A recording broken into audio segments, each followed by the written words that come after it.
नमस्कार, जय श्री कृष्ण विद्यार्थिनी एवं विद्यार्थीगण। अगले तास में हम तृतीय सत्र के काव्य नंबर 1 बेटी पर थे, जिसका प्रकार है कविता और जिसके कोई लेखक या फिर लेखिका नहीं है। जिसमें हमने बेटी काव्य को समझा, काव्य गान किया, काव्य पठन किया, काव्य को समझा और काव्य का पहला पैराग्राफ भी हम पढ़ चुके हैं। आज हम दूसरे पैराग्राफ की ओर आगे बढ़ते हैं।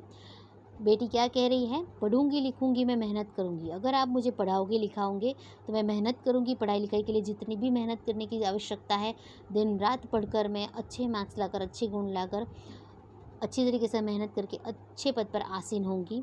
अपने पाँव चलकर मैं दुनिया को देखूंगी। अपने पाँव यानी कि ईश्वर ने सभी को अपने अपने शरीर के साथ पृथ्वी पर विद्यमान किया है, लेकिन वो अपने पाँव पर चलना चाहती है, मतलब कि वो आत्मनिर्भर बनना चाहती है।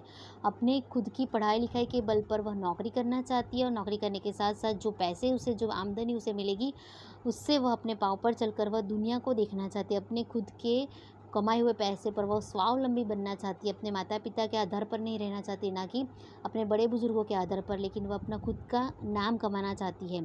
दुनिया को देखूंगी मैं, दुनिया को समझूंगी। वह क्या कहती है? दुनिया को मैं देखना चाहती हूँ अपने नज़रिए से। दुनिया में किस प्रकार के लोग हैं, वह दुनिया को समझना चाहती है, दुनिया को महसूस करना चाहती है और महसूस करने के साथ साथ अपने आप को उस दुनिया में ढालना चाहती है, ताकि वह उस दुनिया में आत्मनिर्भर बनकर, स्वावलंबी बनकर खड़ी रह सके। बच्चों, इस पैराग्राफ के लिए अगर मुझे बहुत ही अच्छा उदाहरण देना हो तो पाकिस्तानी देश की एक बहुत ही बहादुर और बहुत ही हिम्मतवान लड़की मलाला यूसुफ़ज़ई का नाम मैं आपके सामने पेश करना चाहती हूँ। मलाला यूसुफ़ज़ई एक ऐसी लड़की है बच्चों कि जहाँ पाकिस्तान में बच्चियों को पढ़ने के लिए प्रतिबंध लगाया गया था, उसे शिक्षा लेने के लिए प्रतिबंधित किया गया था, वैसे समय में मलाला यूसुफ़ज़ई ने एक आंदोलन छेड़ा और वह स्कूल गई और स्कूल बस में चढ़ते ही उस पर गोलीबारी की गई थी। वह पूरी तरीके से आहत हुई थी, उस पर बहुत दाब दबाव भी किया गया था, फिर भी यह पाकिस्तानी लड़की ने पढ़ने का अपना अधिकार नहीं छोड़ा और एक ऐसा आंदोलन छेड़ा कि बाहरी देश में भी जाकर वह पढ़ कर आई और आज यह लड़की शांति पुरस्कार लेकर एक युवा लड़की के रूप में, एक हमारे देश के सामने एक बहुत ही उपयुक्त उदाहरण के रूप में खड़ी है। वीरता का एक श्रेष्ठ उदाहरण हमें बेटी के रूप में मलाला यूसुफ़ज़ई में दिखाई देता है। बच्चों, जो बेटी होकर आज पढ़ लिख कर, मेहनत करके, पढ़ाई लिखाई का अपना शिक्षा का जो अधिकार है, हर बच्चे का शिक्षा पर अधिकार है, तो उस अधिकार को लेकर आज वह अपने पाँव पर खड़ी है और दुनिया में घूम रही है और दुनिया को देख रही है। और जिन बच्चों को पढ़ने का अधिकार नहीं मिल रहा है, उसके लिए भी उसने आंदोलन छेड़ा है।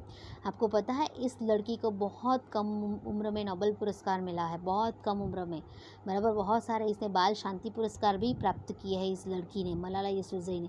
अगर आप कभी फ्री हो बच्चों तो अपने पेरेंट्स को कहिएगा, वो आपको इस व्यक्ति के बारे में सारी डिटेल्स निकाल कर देंगे, तो आप उसे पढ़िएगा कि मलाला यूसुफ़ज़ई, इसका व्यक्तित्व क्या है, इसका चेहरा कैसा है, इसका आत्मविश्वास कैसा है, बराबर।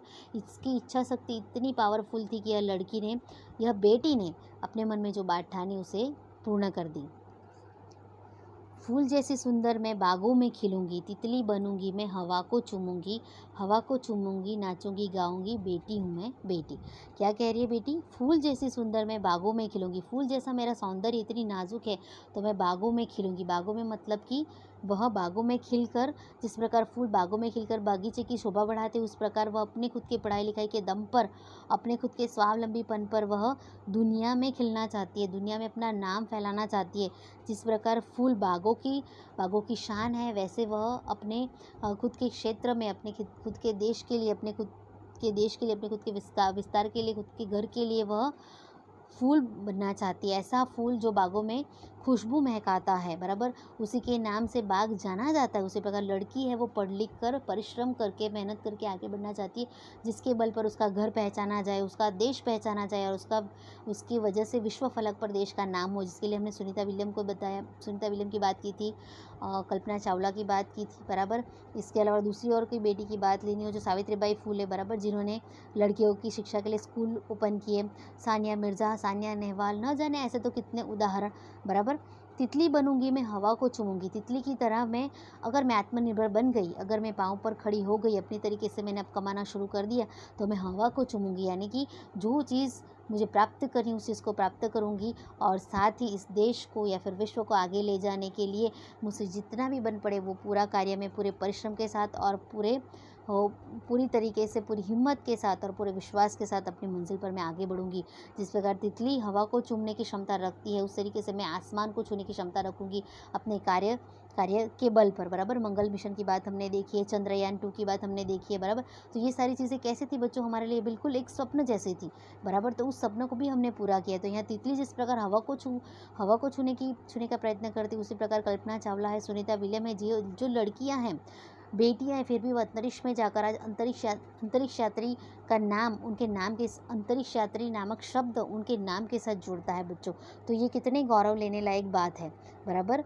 इसके अलावा भी दूसरे तो बहुत सारे ऐसे लड़कियों के नाम हैं जो लड़कियां अपनी तरीके से आगे बढ़ी है। सबसे श्रेष्ठ उदाहरण अगर मुझे देना हो तो सरिता गायकवाड़, बराबर, जो डांग में रहती थी। और डांग मतलब कैसा जिला, बिल्कुल ऐसा जिला कि जहाँ से जो लोग केवल अपनी खेतीबाड़ी के साथ मतलब रखने वाले लोग हैं, बराबर, प्रकृति के साथ जुड़े हुए लोग हैं। और वहाँ से एक लड़की, उभरता हुआ सितारा बाहर आया। वो कौन है? सरिता गायकवाड़, बराबर। हवा को चूमूंगी, नाचूंगी और गाऊंगी। हवा को चूमूंगी, मैं इस तरीके से लक्ष्य को हासिल करूंगी, मंजिल को हासिल करूंगी, और हासिल करने के बाद मैं उसे चूमूंगी, उस मंजिल को पाकर उस मंजिल को मैं चूमूंगी, नाचूंगी और गाऊंगी, अपना खुद का आनंद में प्रकट करूंगी। बेटी हूँ मैं बेटी, मैं तारा बनूंगी। आप मुझे पढ़ाइए लिखाइए। गगन पे जिस प्रकार चंदा चमकता है वैसे मैं चमकूंगी, धरती पर चमकूंगी, उजियारा करूंगी, पढ़ूंगी लिखूंगी, मेहनत करूंगी, अपने पाँव पर चढ़ूंगी, आत्मनिर्भर बनूंगी, स्वावलंबी बनूंगी, दुनिया को समझूंगी, देखूंगी। फूल जैसी सुंदर मैं भारत को या फिर देश को या फिर विश्व में ऐसे कार्य करूंगी ताकि जो फूल बगीचे को सुंदर करता है, मैं अपने देश को, अपने घर को सुंदर बनाऊंगी। तितली बनूंगी और जो अशक्य चीज़ है, मतलब जो चीज़ हम नहीं कर सकते, उस चीज़ को भी करने की मैं पूरी क्षमता करूंगी। और हवा को चूमूंगी, नाचूंगी और अपने आनंद को मैं व्यक्त करूंगी। बेटी हूँ मैं बेटी, लेकिन आप मुझे पढ़ाइए लिखाइए और मुझे तरक्की के मार्ग पर ले जाने के लिए आप मुझे पढ़ाइए लिखाइए। और मुझे जो अधिकार मिलना चाहिए, मुझे सम्मान मिलना चाहिए, वो सम्मान मुझे आप अवश्य दीजिए, बराबर। यहाँ एक बेटी की भावनाओं को बताया गया है, उनकी आशाओं को व्यक्त किया गया है, उसके आत्मविश्वास को व्यक्त किया गया है। इसलिए समाज में जो मान्यताएँ हैं कि बेटा बेटी से बड़ा होता है, उच्च कक्षा का होता है, वह घर का चिराग होता है, ये बात यहाँ बिल्कुल गलत है। यहाँ बेटी का वे ने इस बात को बिल्कुल घोषित कर दिया कि बेटी अगर है तो वो कौन कौन सी चीज़ कर सकती है, बराबर। ख्याल आया बच्चों? यह हमारा काव्य जो है वो ख़त्म होता है। इसके लिए जो शब्दार्थ है, शब्दार्थ आप अपनी तरीके से लिख लीजिए, मैं आपको दिखाती हूँ, बराबर। गत वर्ष के एक लड़की है जिसकी किताब है मेरे पास, नोटबुक, बराबर, उसमें बताया गया है। इस तरीके से आप डेट लिखिएगा, नृत्य सत्र लिखिएगा, बेटी और फिर शब्दार्थ। शब्दार्थ में है सहारा यानी आश्रय, आधार, गगन मतलब नभ, आकाश, चमकना मतलब जगमगाना, उन्नति करना, उजियारा मतलब उजाला, प्रकाश, मुहावरा तारा बनना यानी कि श्रेष्ठ बनना, अपने पाँव पर चलना, हमने देखा ना, आत्मनिर्भर बनना या फिर, हाँ बराबर, आत्मनिर्भर बनना या फिर यश प्राप्त करना, ऐसे भी हम बता सकते हैं। इसके बाद और शब्दार्थ यहाँ जो आगे रह गए होंगे वो यहाँ ऐड किए गए हैं। शब्दार्थ तितली मतलब रंग बिरंगी उड़ता पतिंगा, पतंगी, गुजराती मैंने पतंगी किया है और हिंदी में उसे पतिंगा कहा जाता है। ऐसे शब्द को भी मैं परीक्षा में पूछ सकती हूँ, बराबर, कि तितली शब्द का अर्थ है रंग बिरंगी उड़ता पतिंगा, तो पतिंगा शब्द का अर्थ क्या होता है, ये भी मैं MCQ में पूछ सकती हूँ, इसलिए अपनी तरीके से तैयारी रखिएगा। अब हम जाएंगे अभ्यास की ओर। ज़्यादातर बच्चों अभ्यास में जो प्रश्न ऐसे लगते हैं मुझे कि जो बच्चे खुद लिख सकते हैं, तो उन प्रश्नों को मैं बच्चों के लिए रख देती हूँ, लेकिन यहाँ जो प्रश्न है वह प्रश्न मैं आपके सामने पढ़ लेती हूँ। आत्मनिर्भर बनने के लिए आप क्या करेंगे, बराबर। तो आत्मनिर्भर यानी कि अपने खुद के पैरों पर खड़े रहना, स्वावलंबी बनना, अपनी खुद की कमाई से आगे बढ़ना। आत्मनिर्भर बनने के लिए हम पढ़ाई करेंगे, हम अपनी योग्यता के अनुसार कोई काम करेंगे, हमारा काम भले छोटा हो परंतु हम उसमें सफल होने की पूरी कोशिश करेंगे, बराबर। क्या बताया गया है? आत्मनिर्भर यानी पाँव पर खड़े रहने के लिए हम पढ़ाई करेंगे। पहले पढ़ना आवश्यक है, क्योंकि हमारे पास अगर पढ़ाई लिखाई के लिए डिग्री होगी, बराबर, उसी के हिसाब से हमें कोई भी नौकरी मिलेगी। हमारे खुद के योग्यता के बल पर हम अपनी योग्यता के अनुसार कोई काम करेंगे, यानी हमने जो भी योग्यता, इंजीनियरिंग के क्षेत्र में, डॉक्टर के क्षेत्र में हमने पढ़ाई की है, बैंकिंग के क्षेत्र में हमने पढ़ाई की है, जिस भी क्षेत्र में हमें पढ़ाई की है उस अनुसार, उस योग्यता के अनुसार हमें नौकरी मिलेगी, बराबर। फिर वो बैंक में मिले, डॉक्टरी सेवा में मिले, इंजीनियरिंग सेवा में मिले, आपका खुद का व्यवसाय हो, सुथारी काम, लोहारी काम, मोची काम, शिक्षक हो आप, कोई भी ऐसे जिसमें आप आपको योग्यता के अनुसार आपको कोई काम करेंगे। हमारा काम भले ही छोटा हो परंतु हम उसमें सफल होने की पूरी कोशिश करेंगे, बराबर। हमारा काम भले ही छोटा काम हो, हम सुथार का काम करते हो, लुहारी का काम करते हो, हम छोटा सा बिजनेस हमने शुरू किया है, परंतु उसमें सफल होने